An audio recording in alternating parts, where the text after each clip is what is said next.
that would capture the hearts of both loyal devotees and fresh audiences. Yet once the movie premiered, the tide turned.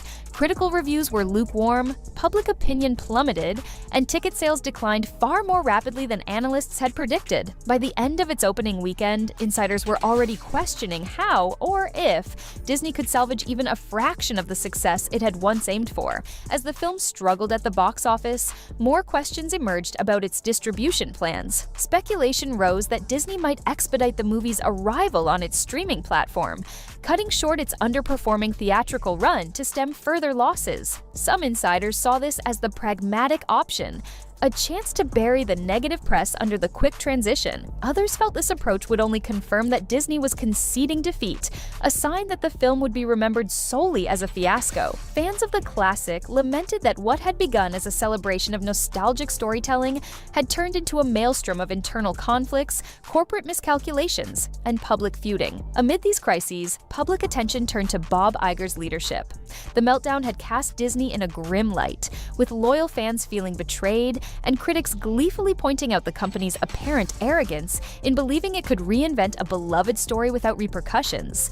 Industry watchers wondered if Iger would shoulder the blame for the project's many failings, or if he would try to shift culpability onto the filmmakers, the cast, or external circumstances. Rumors circulated that the Disney board was alarmed at the scale of the fiasco, and that some executives felt the brand's image had been tarnished beyond the point of easy recovery. In a climate so charged, Bob Iger's job security began to falter. For her part, Gal Gadot stood apart from the chaos, offering few comments about her co-star or the adaptation's problems. Some considered her silence a savvy move, preventing her from getting mired in the quagmire that had trapped Rachel Zegler.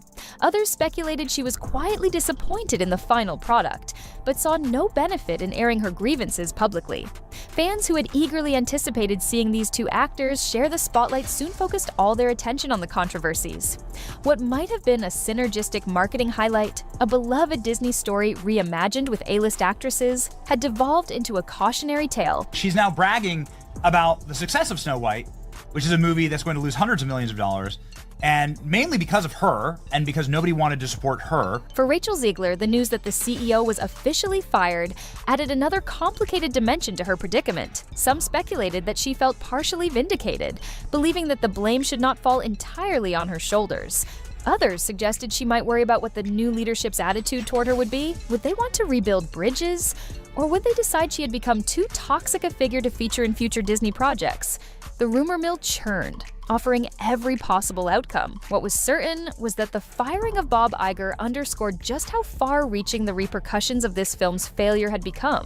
Fans of the original classic looked on in dismay. Despite any enthusiasm they might have once had for the adaptation, many felt the project had diverged so thoroughly from the beloved narrative that it became unrecognizable. The friction between the creative team's vision and the audience's expectations might have subsided over time if the adaptation had been universally praised.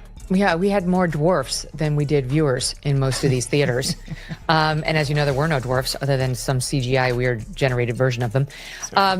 It's the old, it truly is go woke, go. But many had initially thought would be a grand reinvention of a much-loved classic. Guided by the optimism of Disney executives who felt the power of nostalgia would propel the project to box office glory, the film unexpectedly encountered problems on nearly every front. Early buzz had suggested a triumphant reinterpretation. Central to the storm that engulfed this adaptation was Rachel Zegler, cast in the lead role. At first, her involvement had been touted as an inspired choice.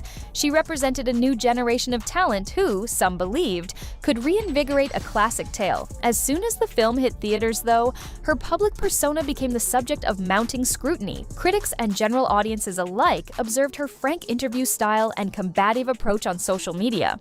I don't really care about that. What I care about is how she hated the story because it needed to be wokeified, and she hated the fact that there was going to be a Prince Charming of some sort, and they needed to update it. The reviews however, suggested that many fans felt alienated by the changes. Rumors began to circulate that Ager was facing pointed questions from Disney's board, who were concerned about the financial cost of this adaptation and the irreparable harm being done to the brand. While Disney had recovered from disappointments in the past, the magnitude of this fiasco, plummeting ticket sales, intensifying negative publicity, and an internal standoff between an A-list star and corporate leadership was shaking confidence in the CEO's judgment. It just takes a beloved movie and makes it much more boring and much less realistic. The movie is really, really bad. Gal Gadot's presence seemed, in hindsight, like an attempt to bolster the project that ultimately amounted to little. Fans had hoped that pairing a leading lady with such a globally recognized co-star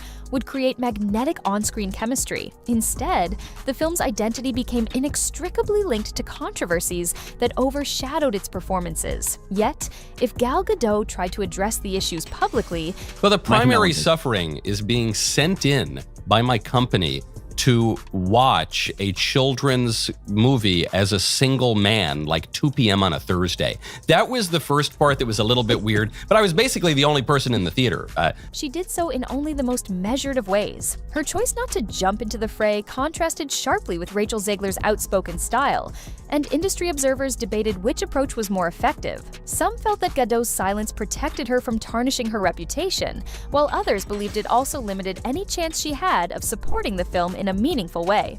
Very few people wanted to see this. Even the little kids who like Disney movies, even they don't seem to be turning up in droves for the movie because the movie is really, really bad. Time and again, people pointed to the recent situation with Amandla Stenberg as a parallel. She, too, had once been dispatched to The View to explain away fan grievances about a Disney-related project. The results were widely considered inauthentic, causing critics to scoff at the overly managed tone of the interview. Rachel Zegler's truncated appearance seemed destined to follow the same pattern, only that in her case, the segment collapsed outright before it could air in full. And so I've got some bona fides here on being fair. The movie was absolutely terrible. This turn of events demonstrated just how high tensions had run.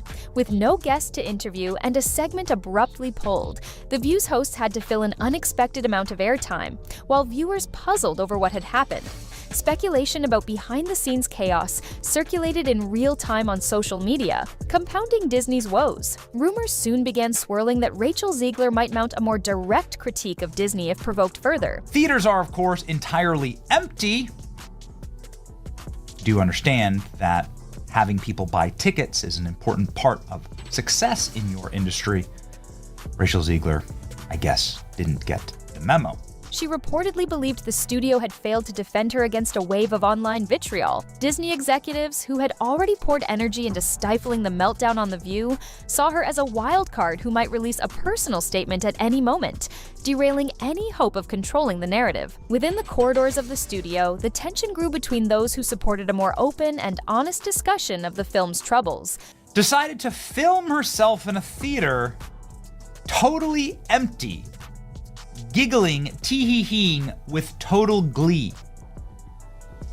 Look at this. Look at this face. Coupled with a star's determination to voice personal convictions that clashed with corporate goals. The outcome was a blow not just to the adaptation's financial prospects, but to the very leadership of the studio responsible for it. Observers, critics, and fans will keep referencing the collapse for years, pointing to the moment when Disney lost its most influential executive over an ill-fated attempt to remake a treasured story. And for all those involved, the phrase Disney CEO officially fired after Snow White disaster serves as a vivid, if tragic, encapsulation of just how monumental the stakes can be when reimagining a beloved classic goes awry.